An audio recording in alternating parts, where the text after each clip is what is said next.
God is good. All the time. And all the time. God is good. Yan, amen.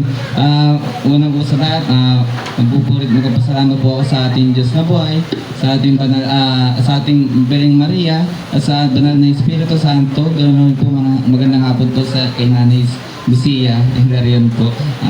First time ko rin po kayo nakita na nandito sa Las Piñas chapter. Amen po.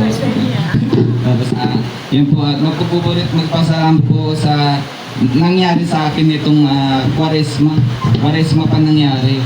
So, after lang po ng nakaranas ko kasi after ng Ash Wednesday, nakaranas ako na parang panghihina ng katawan. At saka parang kaya nagdulo sa akin ng takot ito na iniisip ko, baka po na mild stroke na ako. Hindi ko pa siya talaga nararanasan noon pa man. First time talaga siya.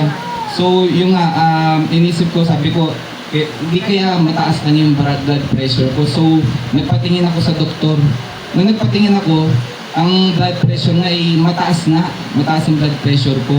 So, ngayon, binigyan ako ng doktor ng 1 linggo na baka maipapaba yung blood pressure ko na walang medications na kailangan, walang gamot. So yun nga, dumating, rest is history, dumating yung araw nga na after 1 week, bumaba po yung blood pressure ko dahil po sa 3 araw po na pagpunta ko sa Pulilan. Amen po. Sabi ko nga, baka po kasi matagal na rin po ako sa Soldiers of Christ, 2017 parang kasama po ang aking ina na yumaon na rin po. Pero sabi ko nga, baka parang mayroong inampas lang ako ni Lord Parang binatukan ako kasi parang naglalaylo rin ako sa gawain. Kasi dati nga po sa choir, well, kasi yung mama ko choir dati na siya ang leader. Siya ang leader ng choir. Kaya nung namatay po siya, na rin po ako, naglaylo na rin po kami na magkapatid na maglingkod sa pagiging choir. Pero nagpatuloy po naman yung aming pananampalataya. Yung nga lang, nabawasan din yung pagpunta namin sa Pulilan. No? Sabi nga nila kahit gaano kalayo yung lugar natin, kahit isang beses sa isang buwan, makapunta tayo ng Pulilan, malaking pong mahalaga po sa atin. Hindi po importante, mahalaga siya sa atin.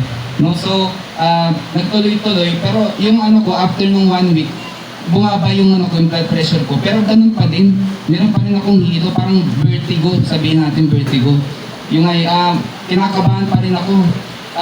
Pero sa kabila ng ng karamdaman ko, yung kasakitan ko na naramdaman ko, sinunod ko pa rin yung Pascal Triduum.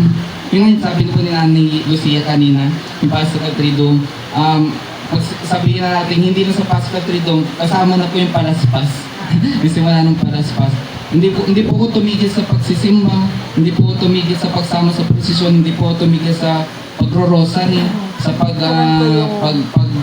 yung Stations of the Cross. So sabi ko, bakit ko iisipin yung takot? Pero ang iniisip ko na lang, si Lord ang tunay na nakapagpagaling. Kaya sabi ko, iaalay ko ang aking buhay, ang aking kasakitan sa Kanya.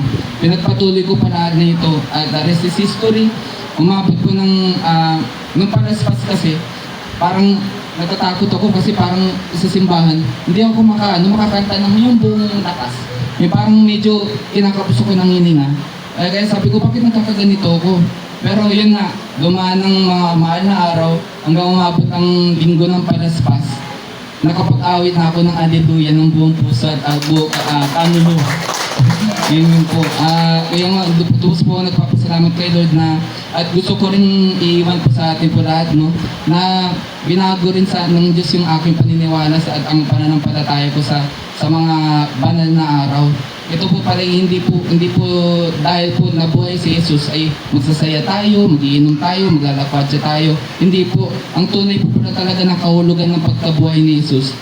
Ito po ay magiging silbing liwanag natin at pag-asa sa mga darat na natin mga kasakitan at kalungkutan at saka kahirapan sa buhay at saka sa mga kasakitan natin. Kaya huwag po natin ihinto ang paghingi ng tulong sa Kanya dahil siya po ang Diyos ng buhay at siya po ang Diyos na may dakilang awa.